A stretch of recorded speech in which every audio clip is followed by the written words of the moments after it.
wisdom. Student enrollment, that's what the class of God students enrolling. Supreme wisdom, I study it hard. The study of myself is the study of God. Supreme wisdom, write your letter, get your X. Supreme wisdom, that's what you'll be getting next. Supreme wisdom, some call it the lessons, but I call it life, actual facts, no guessing. Yes, ma'am. Going back to that thing about the cake. Theoretically, right, you know how elements work. Mm-hmm. You know, there's this balance of electronegativity that we see in the different elements. Each element on the periodic table successively has a higher number of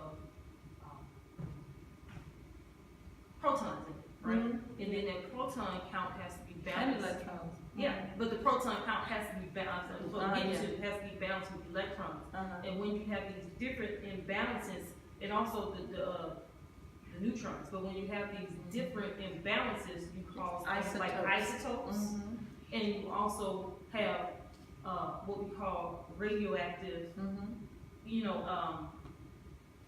Materials. The larger number of And so when at a certain point, there's only so many protons you can stuff in Mm-hmm. a element before it becomes unstable and starts throwing off, particles of You're talking about protons, neutrons, radioactive and electrons materials. until it gets back stable. And so could there again be the same principle of the 76 trillion years all the universe ago? Because after a while you get to when you start adding just from the lay, when you just start adding stuff, it becomes unstable. When you start stacking stuff together, it gets to a point where it becomes unstable and it has to throw off stuff until it gets to a manageable level. And again, that's another principle we see in that permeates through creation is that, there's only so many people you can stuff in a small space before they start fighting.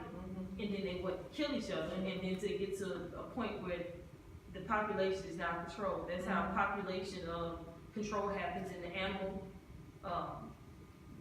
kingdom. You will have the predators and the prey, and then if the predators get too much, they'll cause one species of either plant or animal or whatever to become extinct because that balance of the ecosystem. Yeah, and then if you have outside things like humans cut down, say either the predator or the prey's habitat, that causes if the prey becomes too much, then you get what we call an infestation.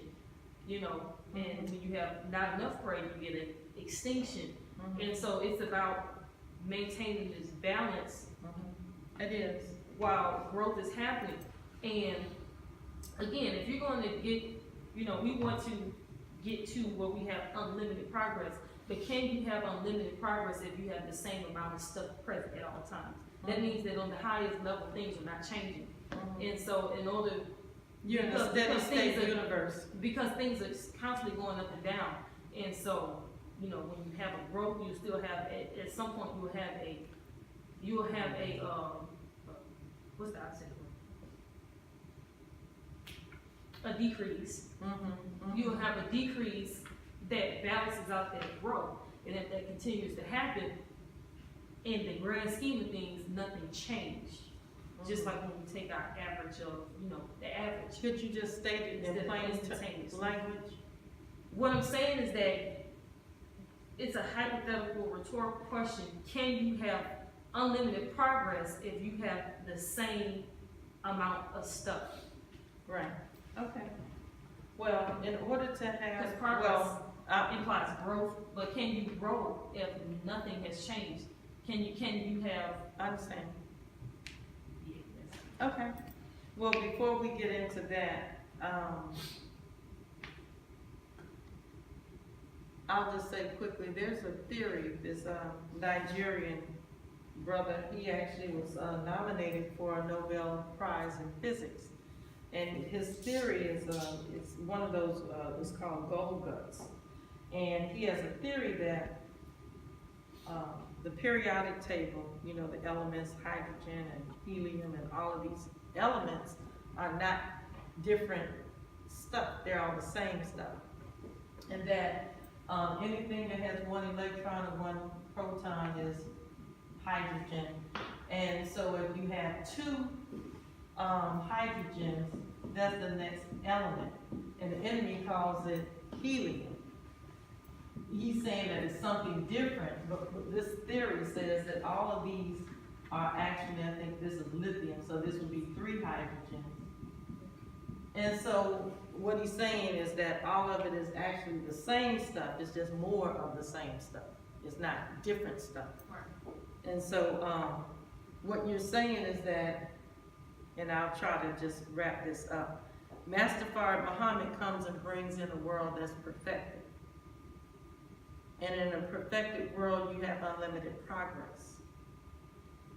And unlimited progress implies that that you have a perfect system. A perfect system in thermodynamics is that you have an input of energy that runs the machine. The machine runs off of 100% of the energy, and it loses no energy. So no energy is lost. Now just imagine that you had machines that ran perfect. You didn't lose any energy. So all the energy was contained in a system, perfect machine. So you never had breakdown. You would build a car and it would last until you died. It wouldn't break because it was a perfect machine. The universe would have to somehow be in a state where there's no loss of energy. But there's also has to be, in order to have that perfect machine, you have to have an open connection to some type of energy source. It can't be a closed system of energy that's feeding this. It has to be, it's kind of like I studied this in I would say, I don't want to get too deep because we're almost. But like how fuel cells are supposed to work, it's supposed to be, the reason why fuel cell in concept is this conceptual, theoretical, not in real life, because in real life you actually have these different things you have to consider. But in a perfect sense, a fuel cell, all it needs is hydrogen and oxygen, and then it'll turn that hydrogen and oxygen to electricity, and then the waste product will be it would be water, which is hydrogen and oxygen. And so it would never run out of the energy source. But the thing about it is that what's different from a fuel cell than the battery is that all the energy that is contained in the battery is what's actually enclosed and contained, whereas hydrogen, a fuel cell, you have constant fuel. Well, I'm going to try to, I got you on that. I want to get to the, I understand what you're saying. I'm going to give you your answer. Your answer is to this. So you can't have a perfect system without your unlimited energy source. Your answer to this problem here is that in order to have a system that doesn't lose any energy, somehow you have to mitigate the resistant force.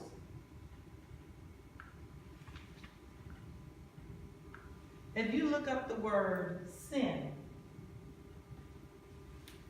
actually has to do with the resistant force. Master Fard Muhammad, he comes and he perfects the human being. He actually destroys the brown germ. The brown germ. And when he destroys the brown germ, there is no resistance that we have. The system, the human being, the universe, once you get the perfected human being perfects the universe. Because there's a connection between the mind of man and the actual universe. The universe is actually contained in us. And so when we actually eradicate sin within us, which is a resistive force, the brown germ is not an evil force, it's a weak force that causes resistance. And then we will have unlimited progress, because there will be nothing that will stop us from conceiving what's in our mind. I say conceiving what's in our mind and bringing it into reality, and we don't have to worry about it hurting us, because whatever we make, whatever we think will only be for the betterment of man and for the progress of the universe together, all together. Yes, ma'am. And we're gonna wrap it up. Well, I mean, but see, I see why the guy in the beginning had a hard time with it. In time, This is part of your answer that, right here. Even that phrase, a hard time. But you say resistive force is bad, but at the same time, I didn't say it was bad. But wait, you did. But because of the constraints of the laws of the physical universe, literally how electricity works and how electricity is used to do work in any machine, anything that actually is powered off electricity, in and of itself is a resistor. That's how electrical things work. It's because a voltage drives a current, and then when the current runs through a resistor and is met with a resistance. You're really too high for everybody. You have to bring that down. I have to explain it. I start where I want to finish. So I'm stating how electrical things work. Everything, in essence, is a resistor that if it runs off electricity. A current or electrical energy runs in a wire, and then it hits a resistor, and based off of the resistance of that resistor and the voltage that's driving that current, it causes work to be done by that current. If there's no resistor in a circuit, there will be no work done by the. But the thing is that once something is in motion, it stays in motion. All we have to do is get it in motion. True. Now the perfection is coming. Supreme wisdom, some call it the lessons, but I call it life, actual facts, no guessing.